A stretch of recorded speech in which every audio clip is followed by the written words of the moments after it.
আসসালামু আলাইকুম এভরিওয়ান, সবাই কেমন আছেন? আপনাদের সাথে আমি আরেকটি নতুন রেসিপি নিয়ে হাজির হলাম। এই রেসিপিটি কিন্তু আমার অনেক ভালো লাগে, যেটার নাম ডিমের কুরমা। ডিমের কুরমাটা বানাতে আমাদের কিন্তু প্রথমে ডিমগুলোকে ভালো করে সিদ্ধ করে নিতে হবে। সিদ্ধ হয়ে গেলে ডিমের থেকে খোসাগুলো ছাড়িয়ে নিতে হবে।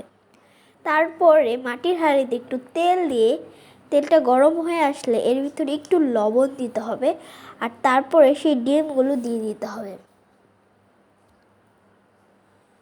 আমার কিন্তু প্রায় সবগুলো ডিমই দেওয়া হয়ে গেছে। এখন আমরা কিন্তু এগুলোকে হালকা আঁচে একটু ভেজে নিব। ভেজে নেওয়া হয়ে গেলে আমি এটাকে তুলে নিব। ওই একই হাঁড়িতে আমরা একটু তেল দিয়ে এখানে দিয়ে দিচ্ছি পেঁয়াজ কুচি। পেঁয়াজ কুচিটাকেও ভালোভাবে ভেজে নিতে হবে। ভেজে নেওয়া হয়ে গেলে আমরা এটাকে তুলে নিব। তারপরে কড়াইতে দিয়ে দিতে হবে পেঁয়াজ বাটা। দিয়ে দেওয়া হয়ে গেলে এখানে আমরা দিচ্ছি একটু আদা রসুন বাটা। তারপর এখানে দিয়ে দিতে হবে জিরার গুঁড়া আর পরিমাণ মতো লবণ। সব কিছুকে কিন্তু আবারও নাড়াচাড়া করতে হবে। তারপর এখানে কিন্তু আমরা কাঁচামরিচ আর এলাচ দারচিনি দিয়ে সামান্য একটু পানি দিয়ে দিব। পানিটা দেওয়া হয়ে গেলে এখানে কিন্তু আমরা সেই ভেজে রাখা ডিমগুলোকেও দিয়ে দিব।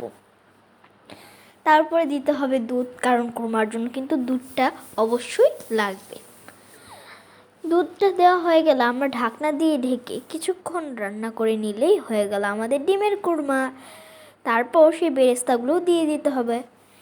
আর এটা কিন্তু সত্যি বলতে অনেক টেস্টি। Bye bye.